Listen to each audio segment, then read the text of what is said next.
वो दिल्ली आ चुकी हैं। कुछ देर पहले वो जयपुर से रवाना हुई थी और अब उनका निजी विमान दिल्ली लैंड कर चुका है। वसुंधरा राजे दिल्ली पहुंच चुकी हैं।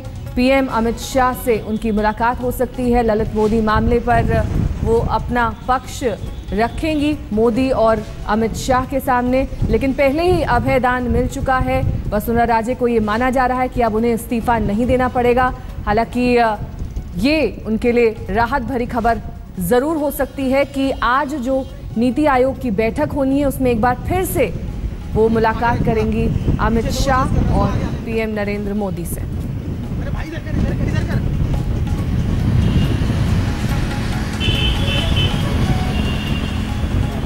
मौसमी सिंह हमारे संवाददाता इस वक्त तमाम जानकारी के साथ हमारे साथ जुड़ चुकी हैं। मौसमी, थोड़ी बहुत राहत तो वसुंधरा के लिए, लेकिन आज जो बैठक होनी है, दरअसल नीति आयोग की बैठक तो है ही, लेकिन वसुंधरा राजे के लिए एक तरह से जो जीवन दान मिला है उस पर भी एक बार फिर से मुहर लगने की उम्मीद। बिल्कुल, देखिए, हालांकि वसुंधरा राजे आई नीति आयोग की बैठक के लिए है, पर ये सबको पता है कि वो तमाम बीजेपी के नेताओं और बीजेपी आलाकमान से मिलेंगी।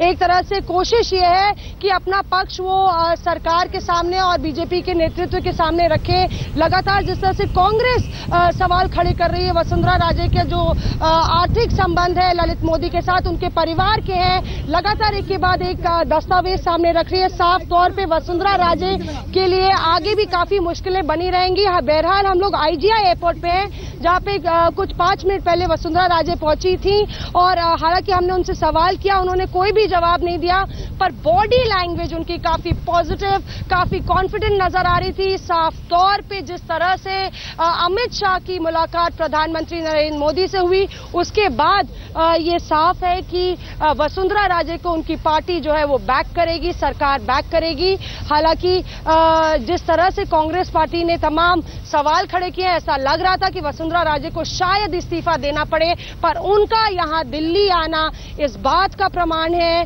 कि न सिर्फ एनडीए सरकार बल्कि बीजेपी और संघ वसुंधरा राजे के साथ इस बवाल में खड़ा है।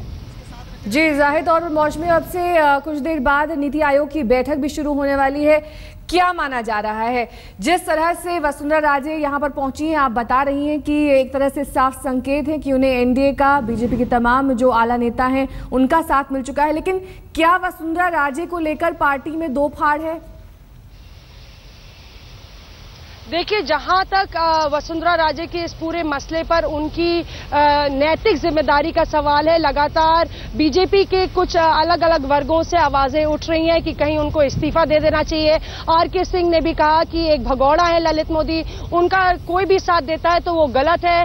कांग्रेस पार्टी भी सवाल उठा रही है, तो बीजेपी में कहीं ना कहीं गतिरोध वसुंधरा राजे को लेकर बना हुआ है, पर भाजपा भी अपने सारी रणनीति नाप तोल कर चल रही है, क्योंकि अगर वसुंधरा का इस्तीफा होता है तो कांग्रेस यही नहीं रुकेगी। उसके बाद सुषमा स्वराज, पंकजा मुंडे, स्मृति ईरानी, लगातार कांग्रेस पार्टी जिस तरह से तोपे दाग रही है, लगातार राहुल गांधी के नेतृत्व में ये क्लियर टिप्स मिली हुई है कांग्रेस को कि रोज एक ना एक दस्तावेज बाहर आए, रोज एक ना एक प्रेस कॉन्फ्रेंस हो। दर्जनों प्रवक्ता जो है लगातार लगे हुए हैं बीजेपी के ऊपर हमला करने पर। तो साफ तौर पे बीजेपी ये जानती है कि परसेप्शन की लड़ाई है।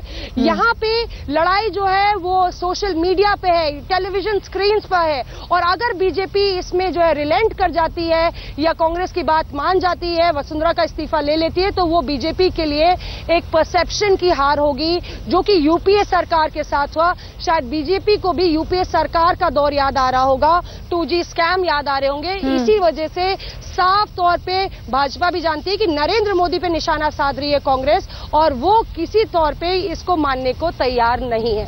बहुत बहुत शुक्रिया मौसमी, इस तमाम जानकारी के लिए आपका। मौसमी सिंह हमारे संवाददाता IGI एयरपोर्ट से जानकारी दे रही थी। अब से कुछ ही देर पहले वसुंधरा राजे का काफिला वहां से निकल चुका है। 10 बजे लगभग बताया जा रहा है कि नीति आयोग की बैठक शुरू होने वाली है, जिसमें वसुंधरा राजे हिस्सा लेंगी। लेकिन अहम बात ये कि वसुंधरा राजे को अपनी पार्टी का साथ मिल रहा है, PM का साथ मिल रहा है, और अब शायद उन्हें इस्तीफा देने की नौबत ना आए।